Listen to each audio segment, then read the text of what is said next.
My name is Elizabeth Taylor, and this is my anthropology studies presentation. So, one of the ones that I did for the archaeology by anthropology was talking about how they found traces of Ice Age foragers in Michigan. So, one of the things that they found was these little tiny fragments of Clovis points, which are these arrowheads that are very specialized because they have an indent in them that was made by early residents of North America. Now, most of these Clovis points were found in states like Idaho and Ohio that were kind of in the middle of the United States, or the current United States. But in Michigan, they found these tiny little slivers of these Clovis points, which they later found out was because this area had been used as a camp for foragers that had been migrating throughout the seasons to find different types of food sources. And so they used this area as a camp periodically, and those tiny little slivers were from where early residents were sharpening their Clovis points. And this is interesting because before, Clovis points had only been found like in the region of Idaho and Ohio, not as far north as Michigan and not in that region altogether. The second archaeology research I read about was the discovery of complex tools from the Paleolithic period in East Asia. So before this research, they thought that people in Asia during the Paleolithic period had only used simple tools, while people in other regions at that same time, such as like Africa and Europe, were using more complex tools. However, they found a quina scraper, which is considered a complex tool that was used in the Paleolithic period in East Asia, which is the same type of tools that people in Europe and Africa were using at that exact time period. Before, they thought the East Asia residents had only used simple tools at that time and had waited until later in evolution to get more innovative with their tools. However, this was disproven by them finding a quina scraper in East Asia. So again, this is important because it disproved the theory that those living in East Asia during the Paleolithic period only used simple tools.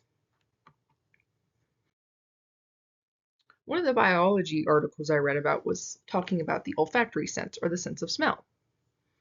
So the sense of smell is deeply connected to memories, which can mean that it has a strong effect on your mental health, whether that be you're thinking of a good memory because you smell something or a bad memory.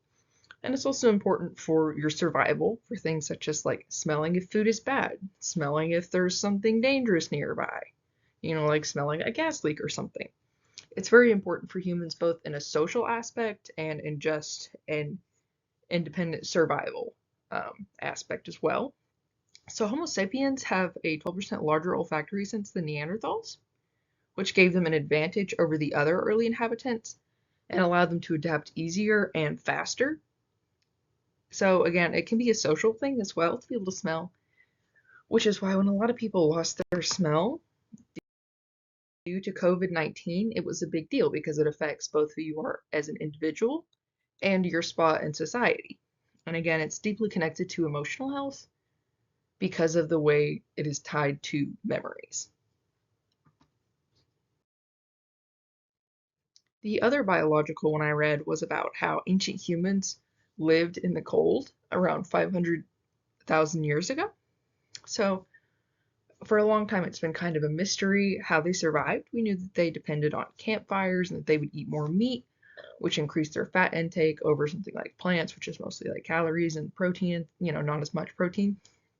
However, we have found their bones are thicker and shorter. This means that they were probably not as tall as we are. They were shorter, bulkier, and their limbs were not as long, which decreased the surface area and minimized that chance for heat loss. They also had specially adapted noses, which you would think would be flat on their face, but were actually long and pointy. However, they were adapted to keep in the heat and moisture, so it helped them survive in these cold climates. So this was important because previously we didn't really know exactly how they were surviving without like modern things like heat and certain, specialized clothes like coats with like fur in them and stuff. We weren't really sure. So this allowed us to get a good insight of how they were surviving in the cold weather. One of the culturals that I wanted to talk about was the Russian campaign to steal and indoctrinate Ukrainian children. I feel like a lot of us have heard the different violent techniques used by Russia against Ukraine. However, we don't really hear that much about the nonviolent ways, such as brainwashing their children and stealing their children. Now, some children are being brainwashed while they're still in Ukraine when they go to like a family member's house or school. Others are being stolen from their parents and their family members and shipped into Russia, where they're given false documents, adopted into Russian families, and are being brainwashed and indoctrinated into Russian belief systems.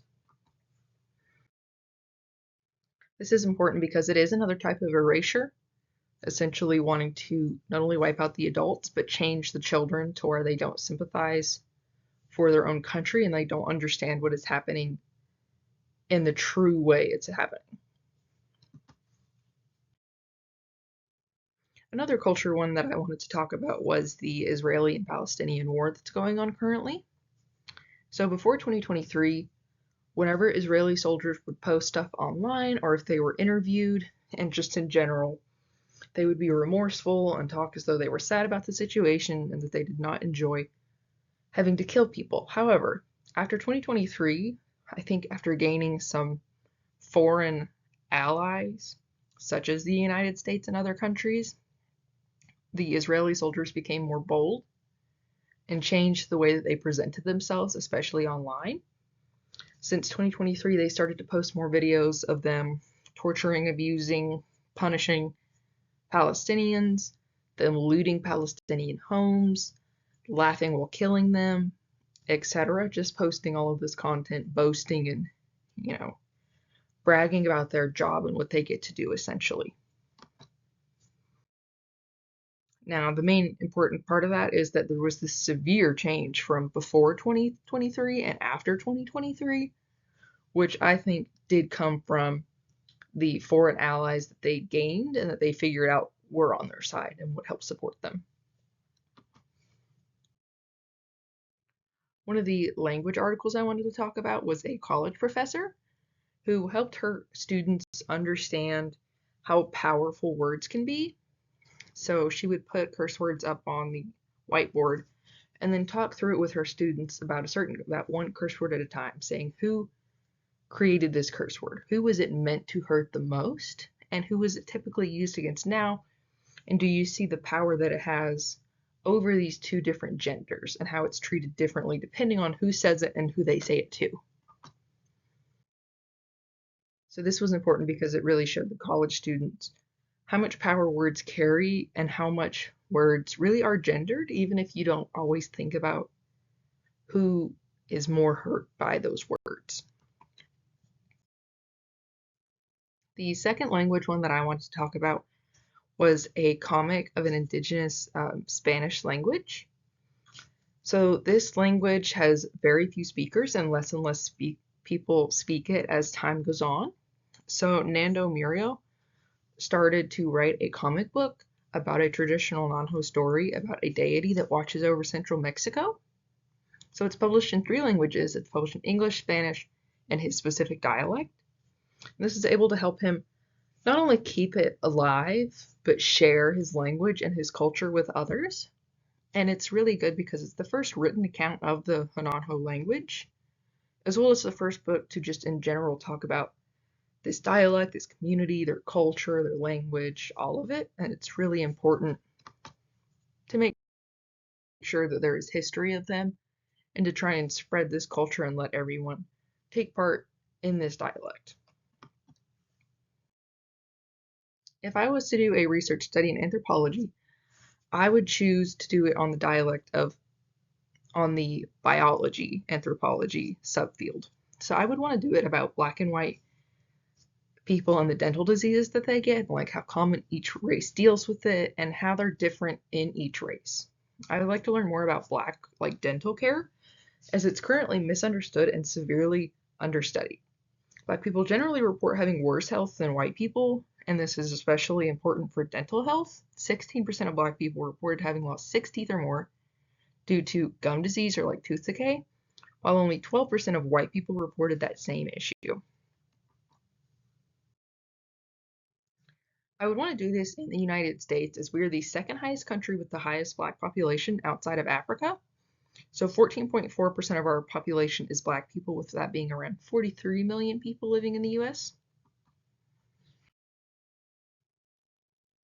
So I would pursue this research by first interviewing Black people about their medical history and experience, both men and women, talking to different dentists in his office about what kind of clients they see, how often they see them. I would want to talk to emergency rooms about how often they see white people versus Black people for oral issues.